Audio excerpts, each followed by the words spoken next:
every assignment that we had to do, every term paper was based on the industry. I just make sure that if this is what we need to do, then I have to do it like I've been doing it all my life.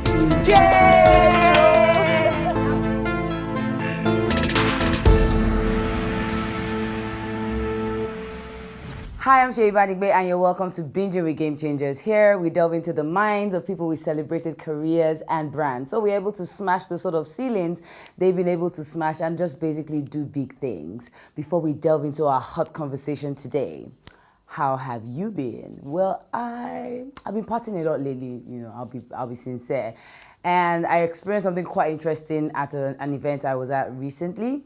We were all eating, drinking and all of that. And then, you know how you have, official photographers for the family, taking photos and stuff. The guy comes around and he's taking pictures and the girl just flares up. How dare you? Why didn't you tell me? You're going to take my picture. What rubbish? Delete it. And I'm wondering, you're at a party. They're supposed to take photos of everyone. And everybody's wondering, no. You said, no, now. I wasn't ready. I was eating. I was cleaning my teeth. I'm like, why are we like this in this generation? Every picture can look like Kim Kardashian's picture now. I know I'm guilty sometimes, yeah. But trust me, when you look back, the most fun pictures are the ones you take when you are just relaxed and having fun and when you are not too intentional about how you look. I don't want us in 5 years, 10 years time, all of our pictures are so...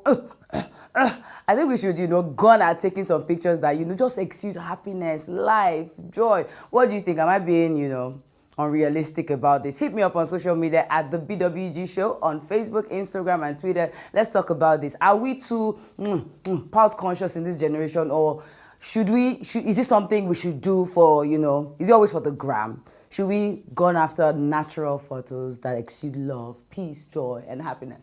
When we return, we'll be meeting our game changers, and I honestly cannot wait. See you in a bit.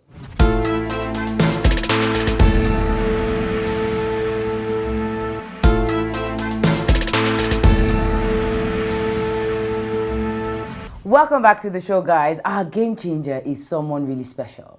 She's the founder of eponymous label Ejiro Amos Tafiri. She's been described as one of Nigeria's few thinking designers. She's a multi-award-winning fashion designer and was recently appointed as one of the 7 brand ambassadors by the Blisco brand, alongside Angela Kidjo. Look, she's a big deal. She has a staff strength of about 30 people, and she's young. Welcome with me, Ejiro Amos Tafiri. Hello, darling. So nice to have you on the show. Thanks. Very nice to be here. How do you like this? I'm wearing you. God, thank you. See, we like to dress successful, powerful, strong. Oh no. Thank you so much. So thank you for repping us really well. Thank you. Why one day cold though? Like that sounds like a really hyper. Like do you listen to it in the morning or at night? No, it's just my favorite song. When it comes on the radio, the only time I listen to music now anyway is when I'm in the car. I used to listen to music a lot before. When I'm cutting, it really helps. When you're designing. Yeah, like gets the adrenaline up. Yeah, so when I'm working all night, yeah. Okay, cool stuff. Nice. Good to hear. How are you? Good.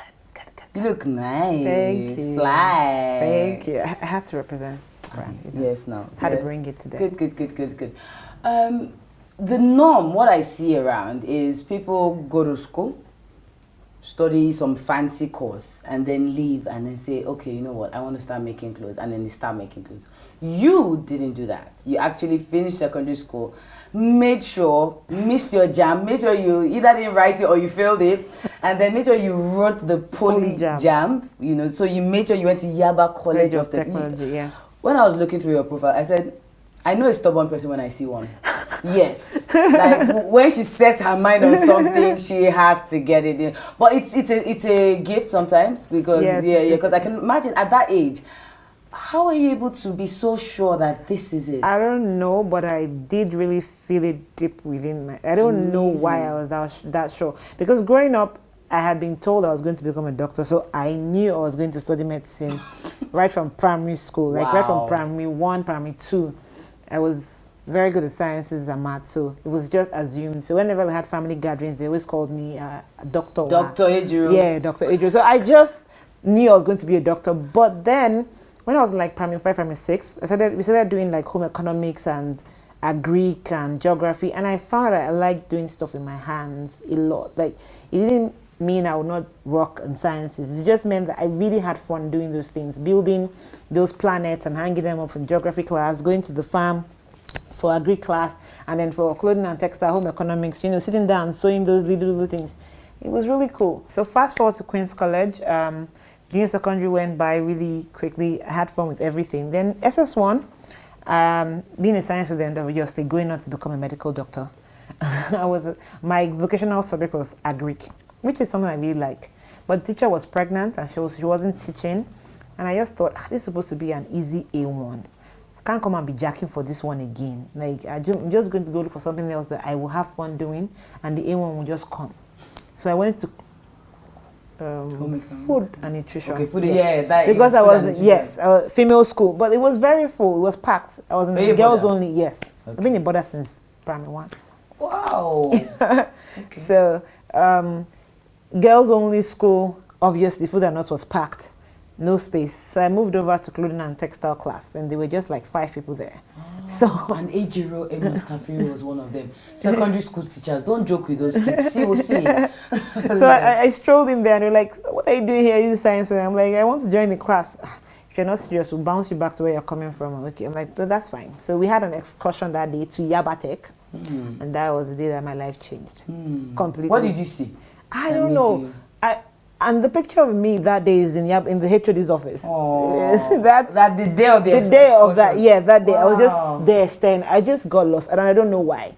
It was the combination of everything. I found something that was going to make me happy. I was going to be able to combine my love for making stuff with being analytical, with technical drawing. So I could do everything. I could do technical drawing. I could do making stuff. I could do science. I could research. Yes. Okay, and you're also good in sciences. Yes, so with fashion, I could research, I could do the math side, which is technical, which is cutting. When you're making clothes, you have to you're constantly dividing and multiplying, and it's arithmetic. And then pattern drafting, it's like technical drawing, it's like drawing houses. So I didn't have to choose. It was everything in one, and it was going to be fun. And the love relationship started from there. It was just, I just knew it that day. And so I secretly knew that this was going to be my...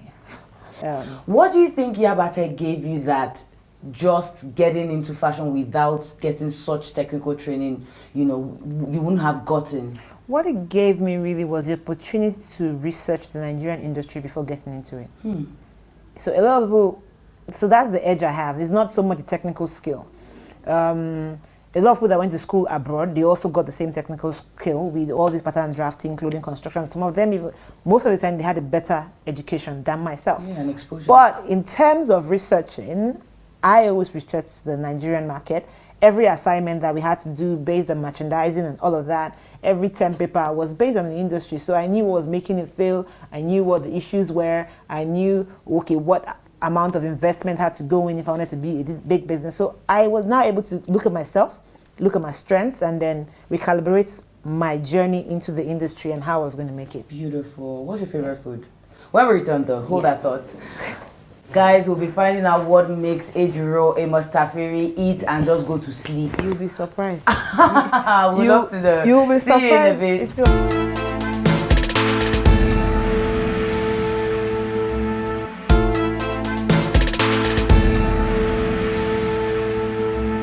Welcome back to the show, guys. We are still speaking with Ejiro Amos Tafiri. More often than not, when you see Joke Silva or Motola Jalade Kende, Iriti Doyle, you see them in Ejiro Amos Tafiri's pieces. As in, we're talking to an icon here, whether you like it or not. How are you? I'm good. I heard that you started your school of design. How does that feel? Did. How do you feel about that? It feels really good to be able to give back in a formal setting. Because I've been teaching and mentoring. Informally, I guess. Informally, yes. So being able to now put that into a curriculum and then serve it, that feels really good. And of course, it's adding a different segment of the business. It's been, it's been very rewarding and it's been very challenging as well. You worked with about 2 or 3, relatively popular designers, 3 of them, before starting your label. What did that do for you? gave me more insight into the business. I mean, I came from a civil servant background. My dad SSS, my mom immigration. So my parents are not business people, and I was really. I used to say to myself, then I cannot sell a biro to anyone. Like I couldn't you couldn't sell to save your life. I couldn't sell anything to save my life. So I knew that I needed to be tutored. I knew I didn't know it all. I just all I knew was I knew that I had the ability to learn. I was intelligent enough to learn whatever needed to be learned. So where else was I going to learn it from? People that had been doing it and doing it well. Yeah. So my first internship, my year one, was with Zizikado, and she had just won Best Designer in Nigeria. So my first foray into fashion, and I was the geek right before, up until I entered the Abatech. I didn't know anything about fashion really, except my own clothes and matching my colors and my bags and my shoes. Yeah. So I just went straight for that. And then working with her, I really learned the value of hard work. It solidified it for me. The school that I'd gone through to Mayflower, Queen's College, all gave me that. And Yabatech too is a very hardcore school. But now seeing somebody living that life, and she would be the first in the office, and she would cut what everybody would do at that time, and she would still go for her meetings, and she was fabulous and still very hardworking. So that just set my mind as to how I would want to go. So back when I went back to school, I would dress fabulously, you know. You transformed. Yeah. I would dress really fabulous, really short clothes, high heels, nice nails, but I would work from morning till midnight. Like, I would be like, no, we can be babes and we can work really hard. Yeah, so that went to my dad was really pissed off. Grounded me like twice. Because you're looking fly. Because, yeah, I grew up a tomboy, so seeing your daughter now... You think she's talking to men. She said it was really confusing for my parents. And then they didn't want me to study fashion. And they were still... Yeah. I did jam 3 times, by the way. Okay. Passed a couple of times, just didn't tell them I passed. I just kept telling them I failed. So you can imagine what was happening at the home front. Yeah. It was a real struggle. And then she now starts wearing short skirts. The hair, really short dresses, crazy jeans, just... started dressing really weird, and I know I really did. And we had to go to mass every morning. So imagine showing up into the car, we're about to go to mass at 6 a.m. and I'm like, what is wrong with you? My dad just got really mad one day, like, from mass back home, 2 weeks, no school. Wow. Yeah, and that set me back. I just arranged myself. Okay. I started wearing my shirts and trousers back. So yes, I finished my school in peace, and then went to work at Tiffany Amber, because then she was really blowing up, like changing the game, had fashion shows and stuff. It was really awesome. So I first of all applied at Diola Sego, but they weren't taking interns. They're like, you're not taking, okay, I'm not good enough for them at Diola Sego, let's go somewhere else. So I went to Tiffany Amber, and luckily they took us. I went there, I think I was the third person to join. 2 of my classmates already went, and I was the third to join. And I was youngest in the office again. I've lived this life of youngest so long. But it's working for you. I don't understand. You haven't told us what your favorite meal is, though. My favorite meal is weird because everybody thinks I'm lying. It's salad. Yeah. Okay. What type of salad? Not fruit salad, vegetable salad. Preferably with chicken. Can we exchange taste buds? I wish my best food was salad, so I'll be slim. Like, everyone thinks I'm just saying it, but that's my favorite. No, it has to be. Since I was a kid. Wow. Yeah. Aren't you awesome? Not like, and I don't like buying it. I like making it. So, cool. Not like I get to eat it a lot these days, because I can't stay there and chop. How do you deal with staff retention? I know that's one thing. And that's my biggest challenge. It's a plague in your industry. It is. Getting tailors, losing them almost immediately. Yeah, it is. How do you deal with that? Well, every day you learn a new strategy. So what sort of strategies have you adopted so far? Looking now, it's okay, trying to be nice.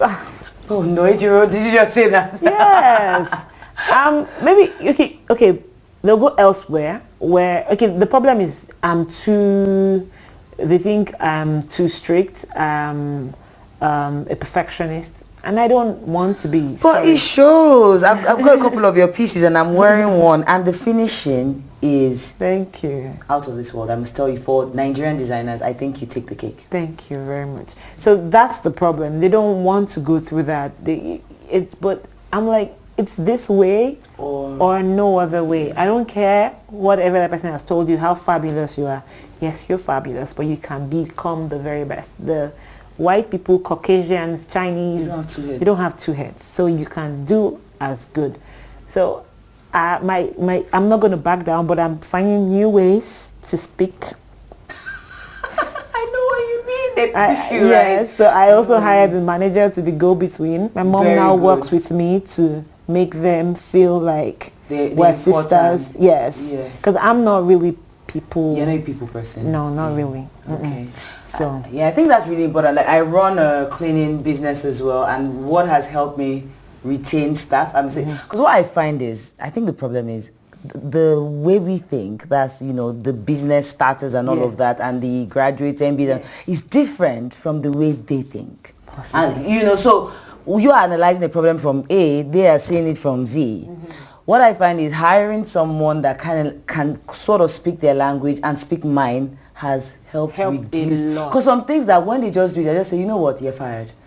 When he... No, my problem is sometimes when I'm supposed to fire, I don't fire. Then it becomes a problem. Because I always believe in second chances. And then I'm learning that sometimes there are no second chances.